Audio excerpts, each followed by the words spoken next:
할렐루야. 오늘도 우리 수요 목양 예배 오신 여러분들을 주님의 이름으로 환영하고 축복합니다.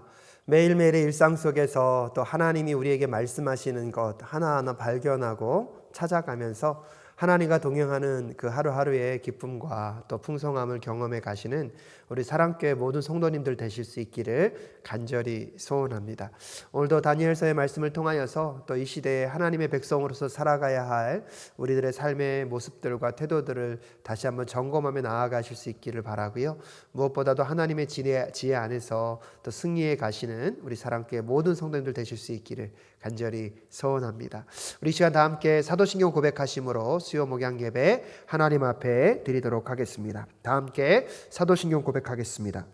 전능하사 천지를 만드신 하나님 아버지를 내가 믿사오며 그 외아들 우리 주 예수 그리스도를 믿사오니 이는 성령으로 잉태하사 동정녀 마리아에게 낳으시고 본디오 빌라도에게 고난을 받으사 십자가에 못 박혀 죽으시고 장사한 지 사흘 만에 죽은 자 가운데서 다시 살아나시며 하늘에 오르사 전능하신 하나님 우편에 앉아 계시다가 저리로서 산 자와 죽은 자를 심판하러 오시리라. 성령을 믿사오며 거룩한 공예와 성도가 서로 교통하는 것과 죄를 사하여 주시는 것과 몸이 다시 사는 것과 영원히 사는 것을 믿사옵나이다. 아멘. 우리 시간 다 함께 찬송가 370장, 통합 찬송가는 455장입니다. 주 안에 있는 나에게 함께 찬양하겠습니다.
주님을 찬송하면서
다 함께 기도하겠습니다. 하나님 아버지, 은혜를 감사합니다. 오늘도 이 수요 목양 예배를 통하여서 주의 말씀을 듣게 하신 주님, 매일매일의 삶이 우리의 원함과 뜻대로 우리의 본능과 야망을 쫓아 살아가는 삶이 아니라 하나님의 말씀 앞에서 우리의 삶이 비추어지고 주의 말씀을 따라가는 삶이 될 수 있도록 주님 도와 주시옵소서. 주의 뜻대로 살지 못했던 지난 삶의 모습들을 용서하여 주시고 다시 이 수요 목양 예배를 통하여서 우리의 마음과 생각이 하나님 앞에 조정되어지는 귀하고 복된 이 시간 될 수 있도록 주께서 역사하여 주시옵소서. 하나님, 우리 조국 대한민국이 어려움의 시간을 지나가고 있습니다. 하나님의 긍휼과 자비로 지금 이 코로나 상황들을 지켜주시고 코로나로 인하여서 특별히 더 어려움과 힘겨움을 겪고 있는 소외된 사람들에게 하나님의 도움의 손길과 함께 하심의 은혜가 더 자리할 수 있도록 주님 도와 주시옵소서. 또한 코로나 상황 속에서 어려움을 겪고 있는 한국 교회들을 불쌍히 긍휼히 여겨 주시옵시고 함께 모여 예배하는 것이 여의치 않겠지만 함께 모여 예배하고 기도하며 떨어진 곳에서 각자의 삶의 자리에서 하나님의 나라를 바라보며 함께 기도하는 우리 한국교회가 될 수 있도록 주님 도와 주시옵소서. 상황과 여러 가지 처지 속에서 마음과 절망의 이야기들 속에 하나님이 주시는 희망과 하나님이 주시는 그 은혜를 노래할 수 있는 하늘나라의 백성의 삶을 살아갈 수 있도록 주여 긍휼과 자비를 하나님의 함께 하심의 역사를 보여 주시옵소서. 그래서 매 순간순간 하나님의 동행하심의 은혜 아래 살아가는 주의 백성들과 한국교회가 될 수 있도록 주님 역사하여 주시옵소서. 오늘도 이 수요 목양 예배에 참여하시는 아버지의 백성들의 마음과 심령을 굽어 살펴 주시고 또 각 개인의 삶에서의 여러 가지 이야기들, 어떠한 아픔과 슬픔이 어떠한 기쁨과 즐거움이 자리하는지 다 알 수 없지만 하나님, 그 기쁨과 슬픔 가운데 하나님이 함께하고 계심을 날마다 잊지 않고 살아가시는 우리 모든 성도님들의 삶이 될 수 있도록 또한 역사하여 주시옵소서. 이 시간 역께서 하나님께서 임재하셔서 하나님의 하나님 되심을 보여주시고 하나님의 뜻과 하나님의 마음을 분별할 줄 아는 귀하고 복된 시간이 될 수 있도록 역사하여 주시옵소서. 하나님께서 함께하여 주시고 붙잡아 주시기를 간절히 간구하오며 존귀하신 예수 그리스도의 이름으로 기도드립니다. 아멘. 하나님께서 오늘 우리에게 주신 말씀은 다니엘 5장 24절부터 31절까지의 말씀입니다. 제가 한 절, 여러분이 한 절 교독하여 읽도록 하겠습니다. 제가 먼저 봉독해 올립니다. 그러므로 하나님의 손을 보내셔서 이 글자를 쓰게 하신 것입니다. 기록된 글자는 바로 메네메네 데겔과 바르신입니다.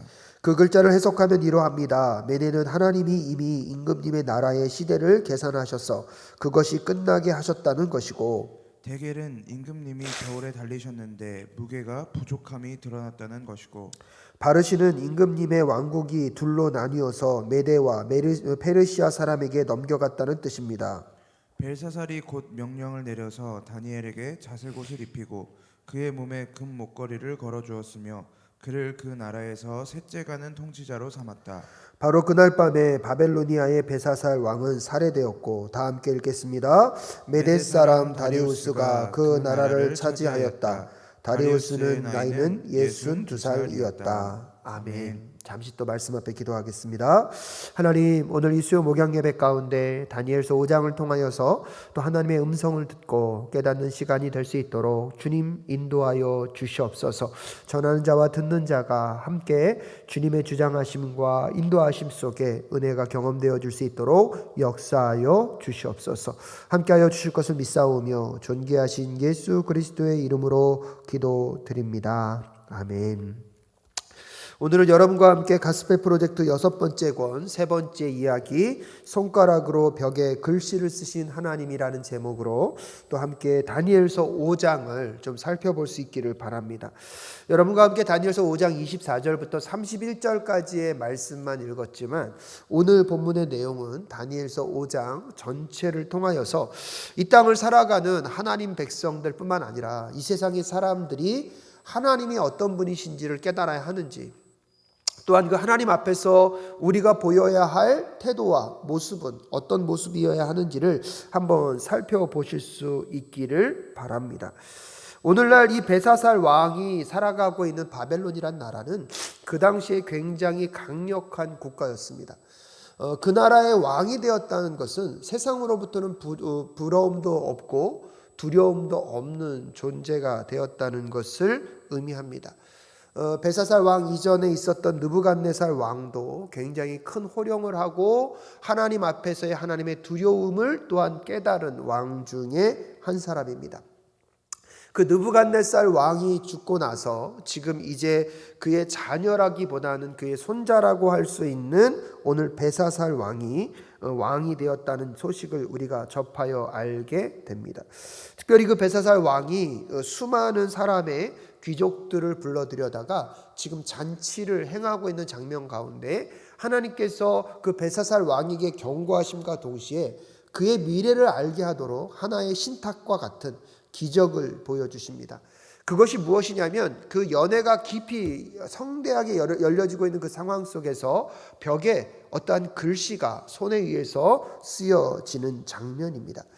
이 장면을 통하여서 벨사살은 굉장히 큰 두려움 가운데 빠지게 되고요. 하지만 또 이 벨사살의 두려움 속에 하나님의 사람이었던 다니엘이 그 왕으로부터 잊혀져 있다가 또 역사의 중심부로 등장하는 사건이 오늘 이 다니엘서 5장의 사건임을 우리는 확인해 볼 수가 있습니다.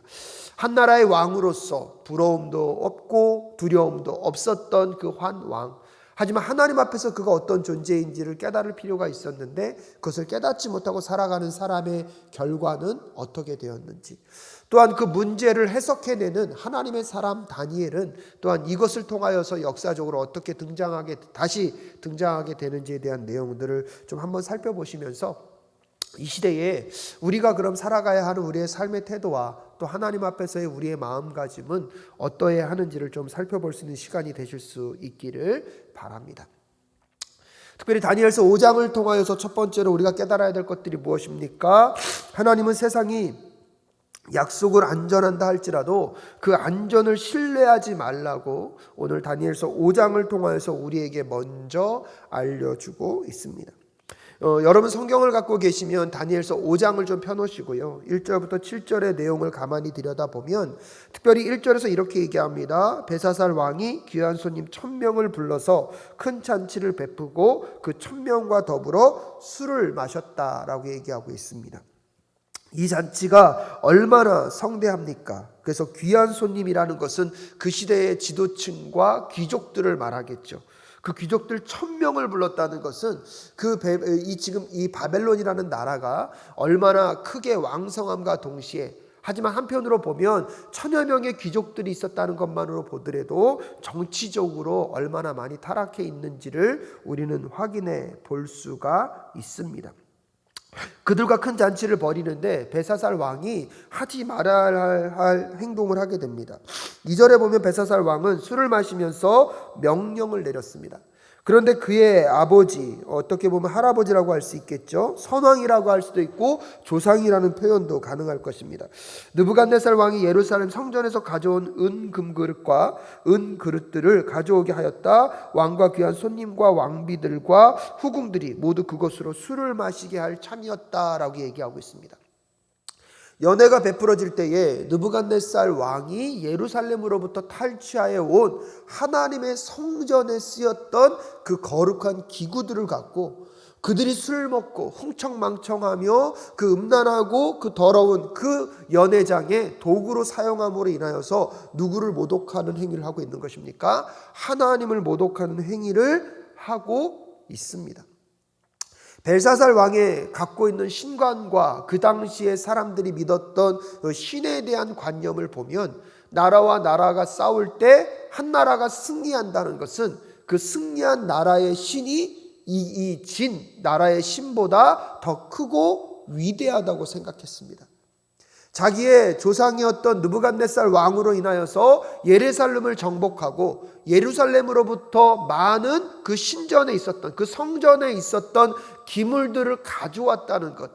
벨사살의 개념에서 보면, 그의 생각에서 보면 이 예루살렘의 신보다 이 바벨론의 신이 얼마나 더 위대하고 큰 신이라고 생각하였을 것입니다. 그래서 1000명의 귀족들을 모시고 함께 연회를 베풀면서 그 예루살렘으로부터 가져왔던 그 성전 안에 있었던 그 거룩한 기구들을 갖고 술을 마심으로 인하여서 이 바벨론의 그 신들이 얼마나 위대한지, 이 바벨론이 얼마나 위대하고 강성한 나라인지를 보여주고 자랑하고 싶었던 것 같습니다. 그래서 오늘 4절 말씀에 보면, 5장 4절에 보면 그들은 술을 마시고 금과 은과 동과 철과 나무와 돌로 만든 신들을 찬양하였다고 이야기하고 있습니다.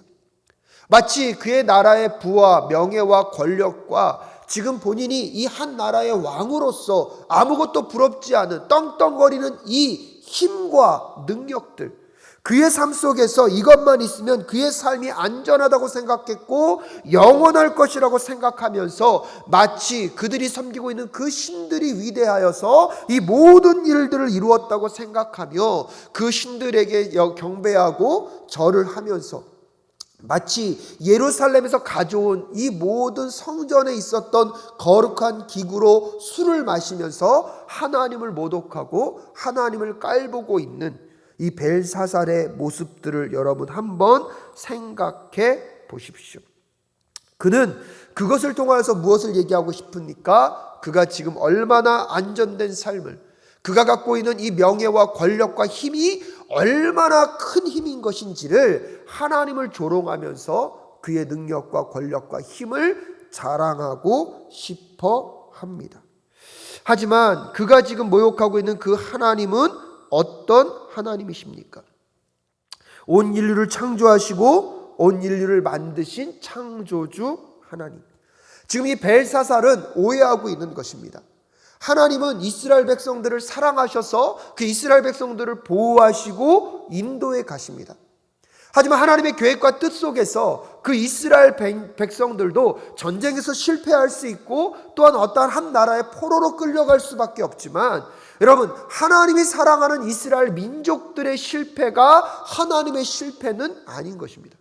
하나님은 한 나라의 민족 공동체와 운명을 같이 하시는 하나님이 아니라 오히려 하나님은 온 천지 만물의 모든 나라들의 생사 화복을 주관하심과 동시에 하나님의 뜻과 계획을 위하여서 한 나라는 흥왕케도 할 수 있지만 때때로 그 나라의 수명이 다했을 때 그 나라를 멸망시킬 수도 있는 주권이 있는 분이 우리 하나님이심을 지금 벨사살은 모르고 있는 것입니다.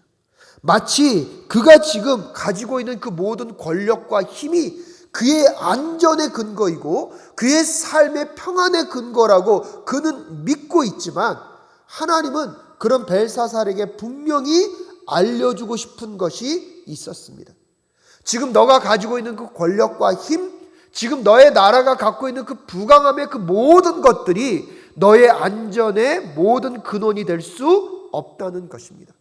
오늘 너희들이 갖고 있는 그 삶의 안전은 한순간에 사라질 수도 있는 존재이고 그것을 누군가가 허락하시면 다시 얻을 수도 있는데, 그것이 지금 너희들의 눈에 보이고 너희들이 잡고 있는 그것이 아니라 보이지 않는 곳에서 역사하시는 하나님이심을 깨닫는 것이 더 중요하다는 사실을 오늘 다시 벨사살의 이야기를 통하여서 우리에게 전달해 주기를 원하고 계십니다. 하지만 벨사살은 어떻게 생각했습니까? 그는 마음 가운데 지금 자기가 갖고 있는 이 모든 영화와 이 능력과 힘과 권력으로 그의 삶이 안전하다고 생각하면서 하나님이 어떤 분이신 것조차 잊어버립니다. 하나님의 존재를 잃어버리고 하나님을 모독하는 행위를 아주 스스럼 없이 감당했던 사람이 오늘 벨사살입니다. 하나님은 연회가 깊이 물어있고 있는 그 시점에 하나님의 기적과 능력으로 나타나십니다. 다니엘서 5장 5절 말씀에 보면, 그런데 바로 그때에 갑자기 사람의 손이 나타나더니 촛대 앞에 있는 왕궁 석고벽 위에다가 글을 쓰기 시작하였다. 왕은 그 손가락이 글을 쓰는 것을 보고 있었다라고 얘기하고 있습니다. 연회가 굉장히 무르익고 있을 때 사람들은 아무도 관심을 갖고 있지 않은데 벨사살은 지금 벽에서 어떠한 손이 움직이면서 글씨를 쓰고 있는 것을 확인하게 됩니다.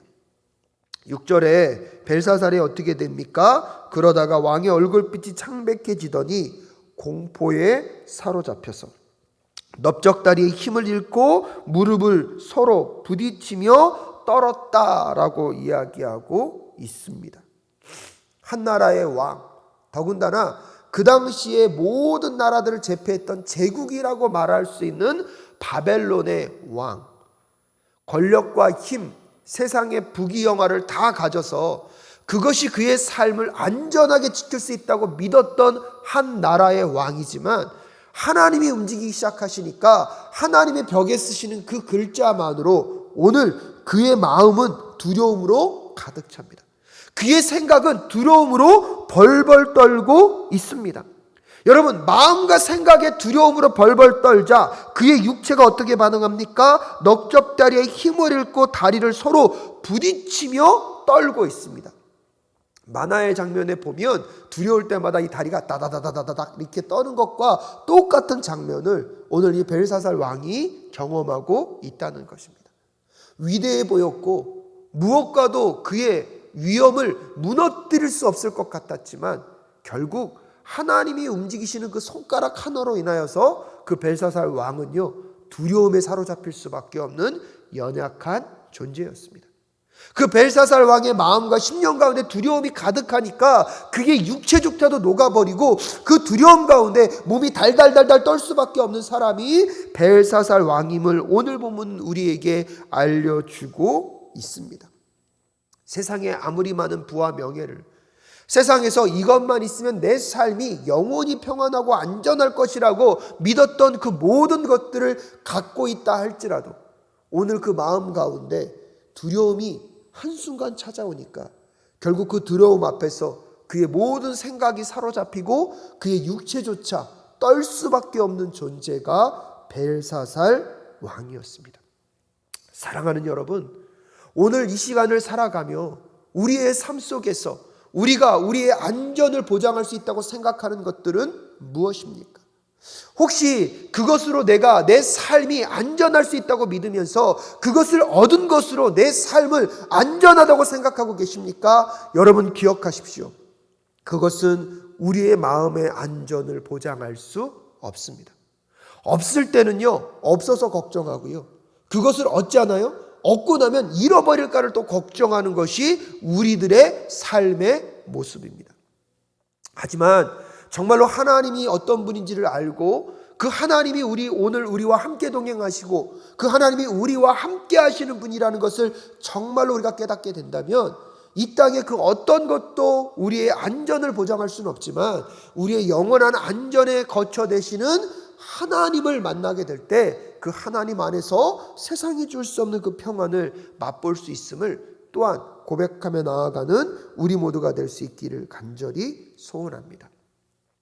그래서 하나님께서는 이 벽에 쓰신 글씨를 통하여서 두 번째 기억해야 될 것이 무엇입니까? 벨사살에게 말씀하고자 하는 내용이 있었습니다. 그것은 하나님 앞에서 교만하지 말라는 것입니다.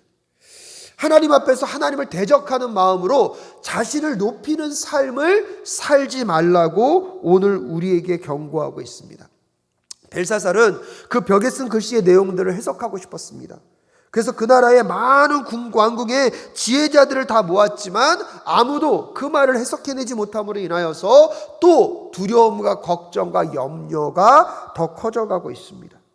그런데 11절 말씀에 보니까요, 임금의 나라에 거룩한 신들의 영을 받은 한 사람이 있습니다. 그는 임금님의 아버지 때에 명철과 총명과 신들의 지혜와 같은 지혜를 가진 사람으로 알려진 인물입니다. 임금님의 아버지 느부갓네살 왕께서는 그 사람을 마술사들과 주술가들과 점성술사들과 점성가들의 우두머리로 세우셨습니다 라고 이야기하고 있습니다.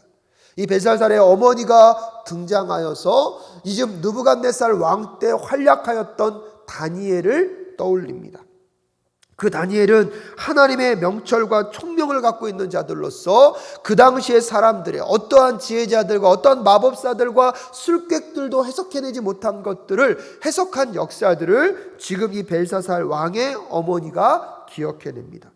그래서 12절에 이렇게 얘기합니다. 그의 이름은 다니엘입니다. 그에게는 탁월한 정신과 지식과 꿈을 해몽하는 총명이 있어서 수수께끼도 풀었고 어려운 문제도 해결했습니다. 느부갓네살 왕은 그의 이름을 벨드사살이라고 부르셨습니다. 이제 다니엘을 불러보십시오. 그러면 그가 그 글자를 풀어서 임금님께 알려드릴 것입니다 라고 이야기합니다.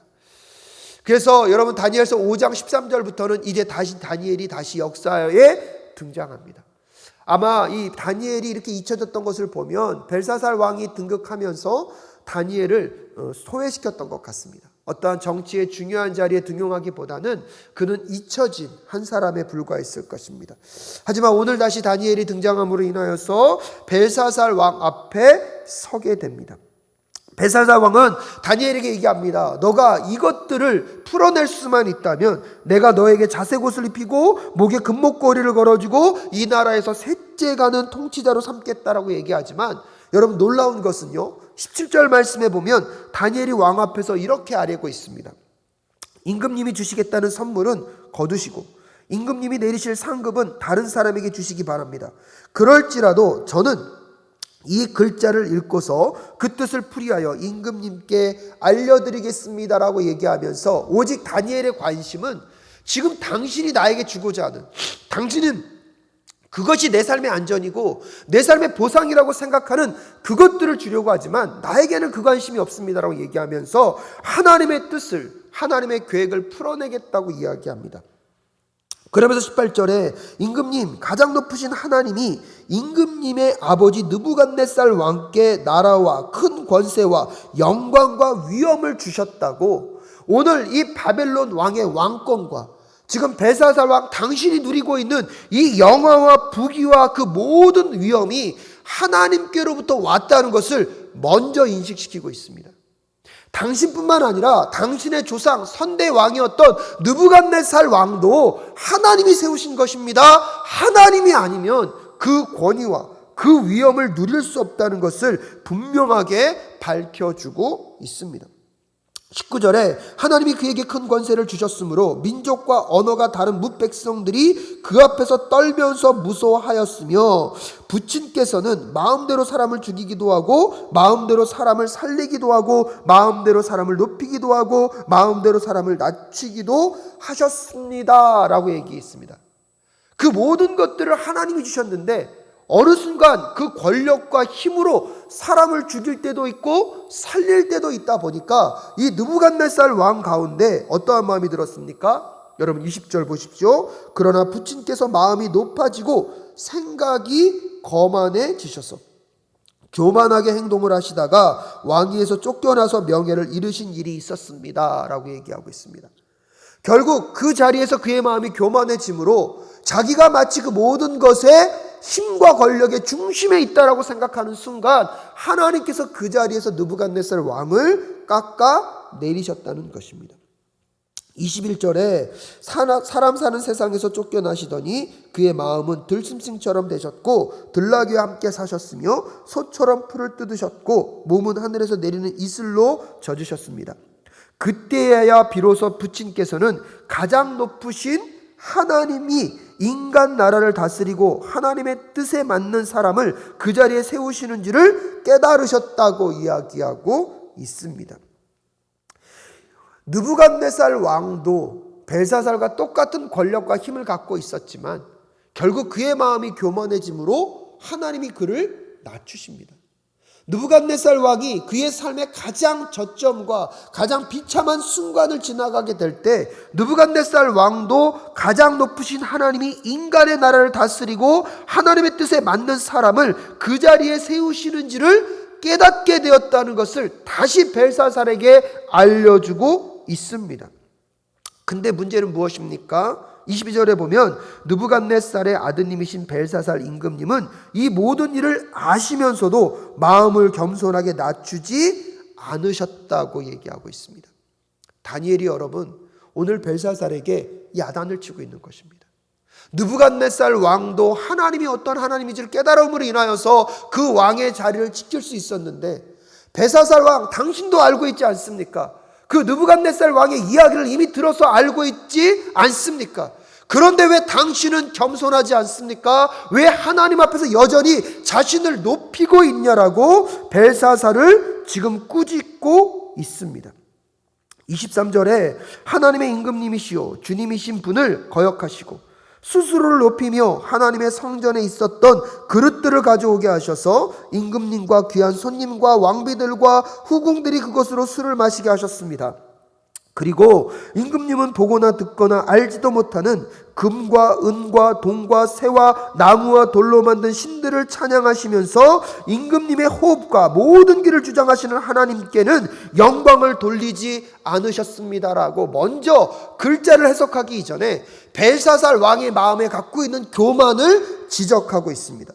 18절부터 23절까지 4번에 걸쳐서 여러분 다니엘이 하나님을 묘사할 때 가장 높으신 하나님, 가장 높으신 하나님, 하늘의 임금님이시라고 얘기함과 동시에 23절 후반절에 보면 임금님의 호흡과 모든 길을 주장하시는 하나님께는 정작 영광을 돌리지 않았다고 이야기하면서 하나님이 어떤 분이신지를 벨사살에게 먼저 다니엘이 이야기해주고 있습니다. 사랑하는 여러분, 오늘 이 벨사살의 마음이 혹시 우리의 마음은 아닙니까? 하나님께서 우리의 삶의 모든 생사화복을 주장하십니다. 오늘도 우리의 삶이 안전할 수 있고 오늘도 우리의 삶이 그래도 이 땅 가운데 이렇게 살아갈 수 있다는 것, 무엇보다도 여러분 대한민국에 태어난 것만으로도 우리는 전 세계에서 상위권에 드는 수준의 삶을 살아가고 있습니다. 이 땅에서 누군가는 가난하고 누군가는 부함에 빈부의 격차를 느낄 수 있지만 사실 우리의 어르신들이 살아갔던 시대들, 우리의 할아버지와 할머니가 살아갔던 시대에 비하면 지금은 모든 사람들의 생활 수준이요 너무나 높아졌고 좋아졌습니다. 또한 여러분의 삶의 각자의 가정의 모습들을 보십시오. 너무나 감사한 것은 예전에 비해서 정말로 많은 분들이 삶이 넉넉해졌고 정말로 부해졌다라고. 옛날에 가난했던 삶에 비교해 보면 지금의 삶이 얼마나 풍성한 삶인지를 이야기하면서 감사하는 많은 성도님들의 이야기를 들을 때마다 저도 찬양과 경배를 하나님께 드리게 됩니다. 하지만 어느 순간 우리도 모르게 지금 나에게 허락된 것들이 마치 너무나 당연스럽게 여겨지고 있지는 않습니까? 지금 우리의 삶 가운데 허락된 것들이 마치 내 노력과 내 힘만으로 허락된 것이라고 생각하며 내 것이라고 생각하고 있는 우리들의 모습은 아닙니까? 여러분, 그것이 교만입니다. 모든 것이 하나님의 은혜이고 하나님께로부터 왔음을 잊어버리는 순간 나도 모르게 내 삶의 주권과 주인의식이 내 중심으로 자리 잡는 순간부터는 우리는 우리의 자신을 높이고 마치 이 하나님이 공급하시는 것을 마땅히 내가 받을 자격이 있는 사람처럼 여기게 됩니다. 그때부터는 시간과 물질과 내 삶의 건강과 나에게 허락된 그 모든 것에 주인의식이 생기게 됩니다. 오늘 다니엘은 먼저 이 벨사살의 마음에 있는 그 주인의식을 지적하고 있습니다. 그 모든 것들이 허락되어 될 수 있는 것, 그 모든 것들이 우리의 삶에 있을 수 있는 근거는요, 하나님이 허락하셨기 때문이고 하나님이 인도해 주셨기 때문임을 잊지 말라는 것입니다. 안타까운 것은 당신의 선대왕이었던 느부갓네살은 그것을 알고 있었는데 정작 당신은 그 이야기를 알고 있으면서 그 역사의 교훈을 왜 지금 마음 가운데 새기지 못하고 있느냐라고 벨사살에게 알려주고 있는 것입니다. 사랑하는 여러분, 오늘 여러분의 삶 가운데 혹시 이것은 내가 받아도 합당한 것이라고, 이것은 내 것이라고 생각하며 내 마음을 높이고 계시지는 않으셨습니까? 여러분의 삶 속에서 지금 내가 누리고 있는 것이 너무나 당연시 되어서 어느 순간 그 속에서 하나님을 잃어버리고 오히려 하나님보다 더 귀하게 여기는 금, 은, 동과 나무와 그들이 섬기고 있었던 그 신들이 여러분의 마음 가운데 혹시 자리하고 있지는 않습니까? 오늘 그 다니엘은 그 교만으로부터 떠나라고 경고하고 있습니다. 그 모든 것들로부터 떠날 때 회개하고 돌아오게 될 때 우리에겐 구원과 생명의 역사가 있지만 여러분, 회개하지 못하고 우리가 돌아서지 아니하면 결국 하나님의 그 용서하지 않는 심판을 경험할 수밖에 없음을 우리는 깨달을 필요가 있습니다. 그래서 세 번째로 기억해야 될 것이 무엇입니까? 하나님은 회개하지 않으면 용서하지 않으신다는 것을 기억할 필요가 있습니다. 그래서 오늘 24절부터 31절까지의 말씀의 메시지가 선포되고 있습니다. 24절에 그러므로 하나님이 손을 보내셔서 이 글자를 쓰게 하신 것입니다. 기록된 글자는 바로 메네메네 데겔과 바르신입니다 라고 설명하고 있습니다. 그러면서 다니엘이 바로 해석하고 있습니다. 그 글자를 해석하면 이러합니다. 메네는 하나님이 이미 임금님의 나라의 시대를 계산하셔서 그것이 끝나셨다는 것을 이야기하고 있다는 것입니다. 메네는요, 세대 혹은 연대를 계산한다는 뜻을 가지고 있습니다. 즉 하나님께서 벨사살이 다스리는 바벨론의 연대를 이미 계산하셨고 그 제국을 끝내도록 결정하셨다는 것입니다. 메네메네 두 번이 반복됐다는 것은 강조를 의미하고 하나님의 결정이 확정되었다는 것을 다시 설명해 주고 있는 것입니다. 하지만 하나님께서는 왜 이런 결정을 내리시게 되었습니까? 그 다음에 단어가 무엇입니까? 데겔이라는 단어입니다. 데겔은요, 무게가 측량되었다는 뜻입니다. 그렇다면 이 벨사살의 삶의 무게를 하나님이 무엇으로 측량하셨을까요? 그 근거를 우리가 어디서 찾을 수 있냐면 27절에 보면 데겔은 하나 임금님이 저울에 달리셨는데 무게가 부족함이 드러났다고 얘기하고 있습니다. 어떤 무게를 비교함에 있어서 지금 이 벨사살의 삶의 무게가 부족했다는 것을 얘기하고 있습니다. 그러면 무엇으로부터 부족했다는 것일까요? 다니엘서 4장 27절 말씀에 보면 느부갓네살에게 다니엘이 조언하는 장면이 등장합니다. 다니엘서 4장 27절 말씀 제가 읽어드립니다. 그러니 임금님은 저의 조언을 받아주시기를 바랍니다. 공의를 행하셔서 임금님을 베푸셔서 공의를 행하셔서 임금님의 죄를 속하시고 가난한 백성에게 자비를 베푸셔서 죄를 속하시기 바랍니다. 그렇게 하시면 임금님의 영화가 지속될지도 모릅니다 라고 이야기하고 있습니다. 느부갓네살도 똑같은 어려움을 겪습니다. 근데 그때 다니엘이 얘기합니다. 왕으로서 당신이 행해야 할 일이 무엇입니까? 공의를 행하고 가난한 자들을 도우라는 것입니다. 그 일들을 하시면 그것으로 인하여서 하나님께서 당신의 수완을 연장시킬 수 있다라고 다니엘이 얘기한 걸 보면 벨사살도 하나님이 왕으로 세우셨지 않습니까? 왕으로 세우셨다는 것은 그 왕의 자리에서 억울한 누명을 씌는 사람이 없도록 공의를 행하고 그 땅 가운데 소외되고 가난한 자들을 도움으로 인하여서 왕으로서의 역할을 잘 충실하게 감당하는 것이 하나님이 그 벨사살에게 원하시는 삶이었던 것입니다. 그래서 왕으로서 권력과 힘과 부와 명예를 주셨는데 그 주신 명예에 비교해 보면 그가 왕으로서 살았던 삶에 무엇이 없는 것입니까? 공의와 가난한 자들을 향한 도움과 섬김의 삶이 지금 부족했다는 것입니다. 그래서 하나님은 그를 어떻게 결정하십니까? 마지막에 바르신이라고 얘기합니다. 두 쪽으로 나뉜다는 거죠. 바로 다니엘이 해석합니다. 임금님의 왕국들이 둘로 나뉘어서 메대와 페르시아 사람에게 넘어갔다는 것입니다 라고 얘기하면서 이 나라가 반으로 쪼개지고 바벨론의 시대가 끝날 것임을 이야기해주고 있습니다. 사랑하는 여러분, 오늘 우리의 삶에서 우리가 얼마나 많은 것을 받았느냐가 중요하지 않습니다. 자꾸 우리의 관심은 하나님께 얼마나 받는 것에 있습니다. 하지만 우리가 받는 것도 중요하지만 그 받은 것만큼 하나님의 목적과 뜻대로 사용하고 있는지는 하나님의 저울에서 하나님이 재어보신다는 사실을 꼭 기억하실 수 있기를 간절히 부탁드립니다. 우리의 삶 속에서 내가 얼마나 많은 것을 받았느냐가 중요한 것이 아니라 하나님이 나에게 허락하신 것에서 우리가 얼마나 하나님의 뜻대로 하나님의 마음대로 그것을 살아가고 있는지가 하나님의 관심에 있다는 사실을 여러분 기억하셔야 합니다. 저도 일전에 말씀드렸다시피 하나님의 공평은 똑같이 주는 것에 있는 것이 아니라 어떻게 얼마큼 주셨는지를 하나님은 알고 계시다는 것입니다. 그렇기 때문에 여러분의 삶 속에서 오늘도 우리가 하나님 앞에 설 때에 하나님 더 많이 주십시오, 더 많은 것을 허락하여 달라고 기도하기보다 나에게 주신 것을 가지고 하나님의 뜻대로 하나님의 원함대로 하나님의 말씀대로 살아내었는지를 여러분 계산해 보셔야 합니다. 하나님의 뜻대로 하나님의 말씀대로 살아가는 인생들에게 하나님께서는 하나님의 필요를 더 채우시고 더 공급해 가실 줄로 믿습니다.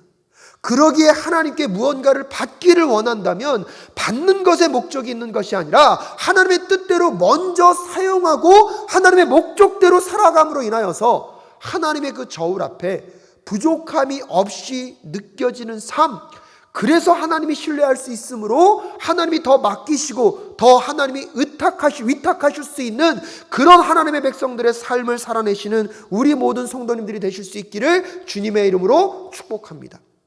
하지만 벨사살은 하나님께서 좋은 기회를 주셨고 풍성한 나라와 풍성한 위치를 허락하셨음에도 불구하고 그 자리를 통하여서 첫 번째로 그는 하나님이 어떤 분이신지를 잃어버렸습니다. 그래서 그의 연회 자리에 하나님의 그 왕궁으로부터 가져온 그 기물들을 갖고 흥청망청 술을 마시면서 하나님을 모독했던 그 벨사살, 그의 삶에 허락되어진 부귀와 영화와 위엄과 그 영광이 누구로부터 왔는지를 잃어버리고 그것을 통하여서 하나님을 찬양하고 하나님의 목적과 뜻대로 살아가는 삶이 아니라 자신을 높이고 자기가 주인의식을 갖고 살아가는 교만한 삶을 살았던 벨사살 왕의 이야기. 하나님께서 그에게 그의 선조의 이야기를 통하여서 다니엘을 통하여서 끊임없이 그에게 경고하셨고 회개하고 돌아오라고 말씀하셨지만 결국 여러분 회개하지 않으므로 벨사살의 인생이 어떻게 끝납니까? 결국 그는 죽음을 맞이하게 됩니다. 느부갓네살과 벨사살의 이야기가 대조되는 것은 거기서 알 수 있습니다. 다니엘서 2장 47절 말씀에 보면요, 제가 읽어드립니다. 다니엘서 2장 47절에 보면 왕이 다니엘에게 말하였다. 그대들의 하나님은 참으로 모든 신 가운데서 으뜸가는 신이요 모든 왕 가운데서 으뜸가는 군주이시다. 그대가 이 비밀을 드러낼 수 있었으니 과연 그대의 하나님은 비밀을 드러내시는 분이시다 라고 고백합니다. 다니엘서 3장 29절에서도 느부갓네살이 이렇게 고백합니다. 그러므로 내가 이제 조서를 내린다. 민족과 언어가 다른 뭇 백성은 사드락과 메삭과 아벳느고의 하나님을 두고서 경솔히 말하는 일이 없도록 하여라. 이 명령을 어겼다가는 그 몸이 조각날 것이며 집이 쓰레기 더미가 될 것이다. 이와 같이 자기를 믿는 사람을 구원할 수 있는 신은 다시 없을 것이다 라고 고백합니다. 다니엘서 4장 37절 말씀에 보더라도 이제 나 느부갓네살은 하늘의 왕을 찬양하고 높이며 그분에게 영광을 돌리는 바이다. 과연 그가 하시는 일은 모두 참되며 그의 모든 길은 공의로우니 그는 교만한 일을 낮추신다라고 고백합니다. 다니엘서 2장과 3장과 4장의 마지막에 느부갓네살이 하나님을 높이고 찬양하는 장면으로 끝납니다. 하지만 다니엘서 5장에서 이 벨사살은 하나님이 벽에 쓰는 글씨에 그 신탁과 기적을 보았음에도 불구하고 끝날 때 하나님에 대한 고백이 없습니다. 정작 다니엘의 해석을 듣고 다니엘에게 금은보화를 주고 자색 옷을 입히고 그를 그 나라의 상위의 자리에 세울 뿐이지 하나님이 어떤 분인지를 고백하지 않으므로 하나님께 돌아오지 않음으로 인하여서 벨사살의 인생은 거기서 끝남과 동시에 바벨론의 운명도 거기서 마무리를 짓게 됩니다. 하지만 이 사건을 통하여서 하나님의 사람인 이 다니엘은 다시 역사의 중심부로 등장하고 있습니다. 사랑하는 여러분, 오늘 다니엘서 5장을 통하여서 우리가 깨달아야 하는 것은 무엇입니까? 손가락으로 벽에 글씨를 쓰시는 하나님의 마음, 그 벽에 글씨를 쓰시면서 오늘 이 시대를 살아가는 우리들이 깨닫기 원하시는 메시지가 무엇입니까? 세상의 그 어떤 것도 우리에게 안전을 줄 수 없다는 것을 꼭 기억하라고 말씀하십니다. 지금 여러분의 삶에 누리고 있는 그 모든 것들이 여러분의 삶을 지킬 수 없습니다. 하나님 외에 여러분이 다른 무언가를 추구하고 붙잡고 있다면 여러분 그것을 내려놓는 오늘 이 밤 되실 수 있기를 바랍니다. 또한 두 번째로 오늘 우리의 삶에 허락된 그 모든 것들이 하나님의 주권으로부터 왔다는 사실을, 하나님의 은혜가 아니고서는, 하나님이 허락하지 않고서는 그 어떤 것도 우리에게 허락될 수 없다는 것을 깨닫고 오늘도 그것이 내 것이냐, 내 마음대로 내 뜻대로 사용할 수 있다고 생각하면서 여러분 교만한 마음 가운데 나아가지 마시고 모든 것이 주께로부터 왔음을 고백하는 마음으로 오늘도 내가 무엇을 받느냐의 문제가 아니라 하나님이 나에게 허락하신 것들을 얼마나 하나님의 뜻대로, 하나님의 말씀대로, 하나님의 은혜대로 사용하고 있는지를 물을 줄 아는 우리 모두가 될 수 있기를 간절히 소원합니다. 하나님은 우리에게 무엇을 주셨는지를 알고 계십니다. 그것이 하나님의 뜻대로 사용되고 있는지를 하나님은 그 인생의 저울 가운데 달아보실 것이고, 여러분, 우리의 인생이 그 하나님의 뜻대로 잘 사용하여서 부족한 삶이 아니라 풍성하게 남는 하나님 안에서의 삶을 살아내시는 우리 모든 성도님들 되실 수 있기를 주님의 이름으로 축복합니다.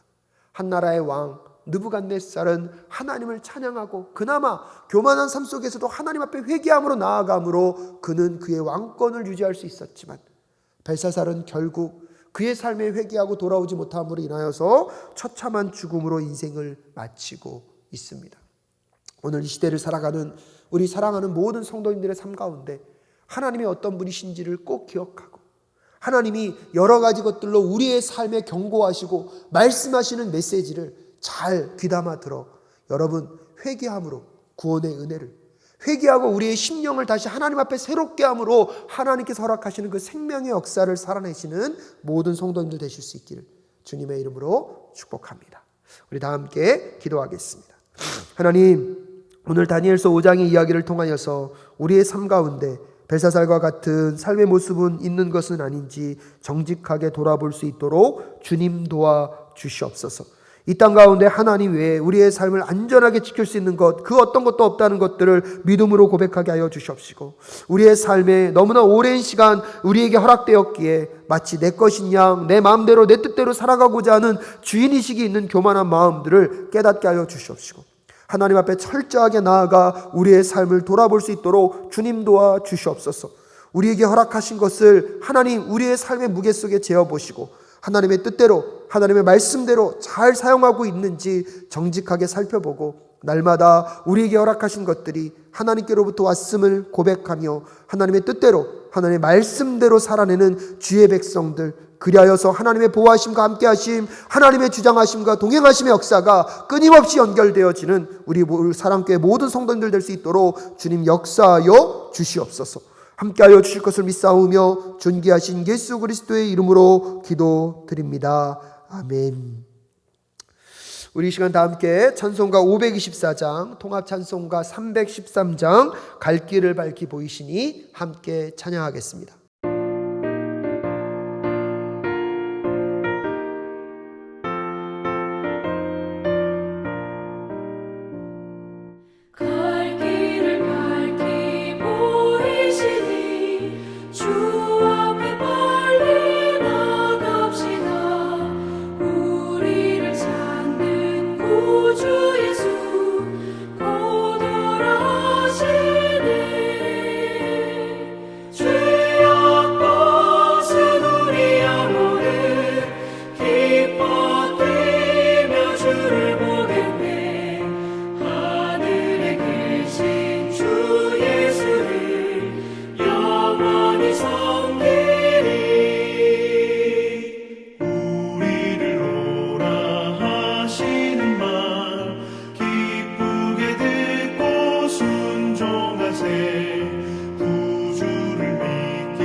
죄악 벗은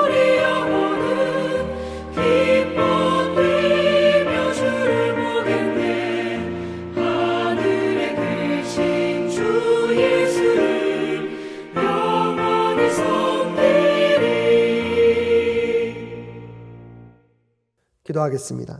하나님 아버지, 은혜를 감사합니다. 오늘도 이 수요 목양 예배를 통하여서 하나님의 음성 듣게 하시고 또 우리의 내면과 심령을 돌아보게 하신 주님, 날마다 우리의 삶이 하나님 앞에 있음을 잊지 않고 매 순간순간 하나님의 뜻을 분별하며 살아가는 주의 백성 될 수 있도록 주님 도와 주시옵소서. 주께서 우리의 잘못을 알리시고 지적하시는 순간 민감하게 깨달아 알 수 있도록 주님 도와 주시옵시고, 돌아섬의 은혜가, 회개의 은혜가 우리의 심령과 마음 가운데 가득할 수 있도록 주님 역사하여 주시옵소서.